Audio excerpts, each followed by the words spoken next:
Office हो या घर, लगाओ नया फर्नीचर। बिंदल फर्नीचर, हाँ Bindal furniture. Best quality, reasonable price, हर रूम लगता है नाइस। बिंदल फर्नीचर, हाँ बिंदल फर्नीचर। कंफर्ट का भी रखे ख्याल, लाइफ लॉन्ग चले बेमिसाल। बिंदल फर्नीचर, हाँ बिंदल फर्नीचर। ग्वालियर का सबसे बड़ा फर्नीचर शोरूम बिंदल फर्नीचर।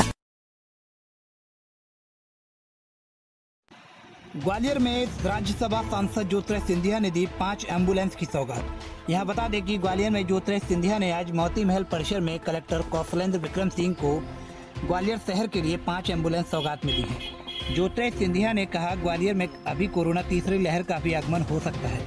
इसको लेकर पहले से ही इंतजाम कर रखा है। हम सभी ने मिलकर कोरोना की दूसरी लहर को हराया है, इससे हम सभी सुरक्षित हैं। तीसरी लहर के लिए अपनी निधि से 5 एम्बुलेंस, जिससे तीसरी लहर के लिए हम बच सकें, वह आज ज्योतिरादित्य सिंधिया और मध्य प्रदेश के पूर्व मंत्री भाजपा नेता बजरंगी दादा जयभान सिंह पवैया मौजूद रहे। देश प्रदेश की राजनीति इस बात की गवाह है कि दोनों नेता कभी एक दूसरे के यहाँ नहीं गए। आज पहली बार ज्योतिरादित्य सिंधिया शाम 5:30 बजे उनके निवास पहुँचेंगे।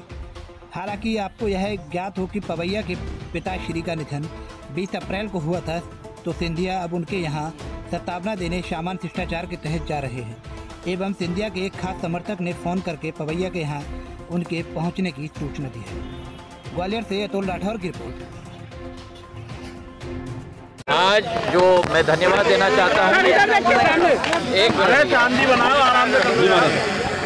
मैं धन्यवाद देना चाहता हूँ फोर्स मोटर्स के फिरोदिया जी को, सुरजीत सिंह जी को, कि हमारे क्षेत्र में माधवराव सिंधिया स्वास्थ्य मित्र के साथ मिलकर 5 एम्बुलेंस की सौगात दी है। इसी के साथ हमारी प्रदेश सरकार, हमारे सारे मंत्री केजरीवाल साहब और हम इस बात पे संकल्पित हैं कि क्षेत्र की स्वास्थ्य सेवाओं में वृद्धि हम लोग लाएं। चाहे ऑक्सीजन प्लांट्स अस्पताल की बात हो, चाहे अस्पतालों में वृद्धि की बात हो, चाहे वो बड़ा अस्पताल ग्वालियर का हो, शिवपुरी का मेडिकल कॉलेज हो, चाहे मुरैना के अस्पतालों की बात हो, ऑक्सीजन प्लांट्स हों, संयंत्र हों। नरेंद्र सिंह जी ने भी अभी बहुत कुछ दिया है पूरे संभाग को, उनको भी मैं तहे दिल से धन्यवाद अर्पित करना चाहता हूँ। और हमारी कोशिश यही है कि हमें तैयारी रखनी है कि अगर कोई और लहर आए तो उसकी तैयारी भी पूर्ण हो। टीकाकरण का अभियान भी तेज़ी से चल रहा है। स्वयं हम लोग जाके स्थान पे भी देख रहे हैं, कल भिंड में भी गया था मैं, और हमारी यही कोशिश है कि अंतिम सुरक्षा कवच इस वायरस के विरुद्ध हम लोगों का टीकाकरण है।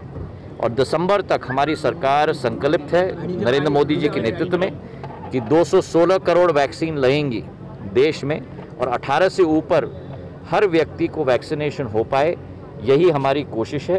वैक्सीन की उपलब्धता में भी रोज़ वृद्धि आ रही है।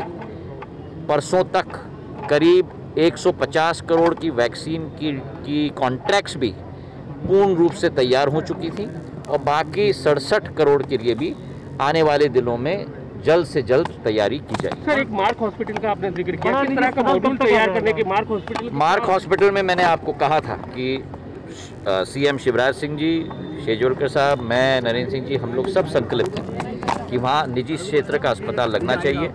2 पार्टी से मेरी बात भी हुई है, जैसे मैंने कहा मैक्स की ग्रुप के लोग यहाँ आए भी हैं। उन्होंने जो पहली रुचि दिखाई है कि अस्पताल लगना चाहिए, लेकिन वो रिपोर्ट तैयार होने के पहले ही दूसरी लहर आ गई, और फिर क्या स्थिति हुई वो आप लोगों को मालूम है। तो अब जब सामान्य स्थिति हो जाएगी तो हम लोग सब संयुक्त रूप से उसे परस्यू करेंगे और एक निजी अस्पताल ग्वालियर में स्थापित करने की तीसरी लहर के लिए ग्वालियर तैयार है, जिस तरह से दूसरी लहर में जो देखिए विश्व में मैं आपसे पूछना चाहता हूँ, क्या कोई देश भी इस वायरस के लिए तैयार था? ना पहले लहर के लिए तैयार था कोई देश। चाहे अमेरिका की बात कर लो, यूनाइटेड किंगडम की बात कर लो, जर्मनी की बात कर लो, रूस की बात कर लो, ना दूसरी लहर के लिए तैयार था। कोई भी, किसी का अनुमान नहीं था कि इतने सारे केस आएंगे पूरे विश्व में। तैयारी हमारी अब तीसरी लहर के लिए हम लोग तैयारी कर रहे हैं। दूसरी लहर में भी आपने देखा कि हम लोग ने संयुक्त रूप से जिस तरीके से वायुसेना की C-17 ग्लोब मास्टर्स को हमने यहाँ लाया, ऑक्सीजन टैंकर्स को हमने खाली टायर डिफ्लेट करके यहाँ से भेजे रांची और रूरकेला, और वहाँ से भर के गाड़ी के रास्ते से हम लोग वापस लेके आए।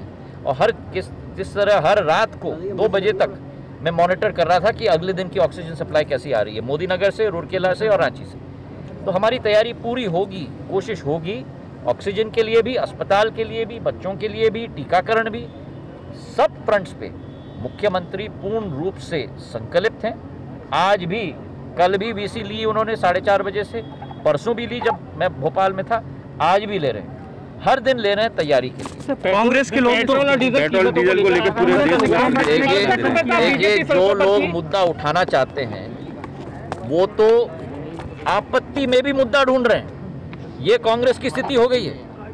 जिस पार्टी को वो जो अपने आप को कहती है कि राष्ट्र की स्वतंत्रता आंदोलन में उन्होंने भाग लिया, विकास और प्रगति में भाग लिया, जब विश्व स्तर की आपत्ति आई है, जिस स्तर की राजनीति आज कांग्रेस कर रही है, पहले जो वैक्सीन की अफवाहें उठाई कि भारतीय वैक्सीन ठीक नहीं है, मत नहीं लेने का है, रिएक्शन होगा, आज वही पार्टी कह रही है कि जल्द से जल्द ऑर्डर करवाइए।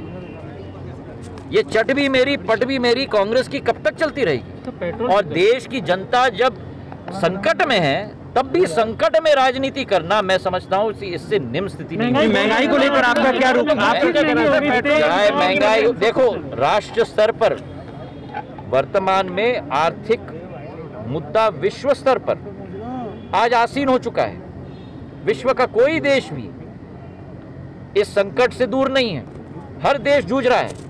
भारत में रिकवरी हुई है, पर उसके बाद दूसरी लहर आई, उसके बाद भी धीरे धीरे रिकवरी हमारी होगी अवश्य। महंगाई अगर होई भी तो वो 2-3 महीने के लिए शायद रहेगी, उसके बाद उस पर नियंत्रण भी हम पाएंगे, इसका मुझे पूरा विश्वास है। एक गंभीर आरोप आप पे लगाते रहे कांग्रेसी के, आप मेरे ऊपर तो आरोप लगाने का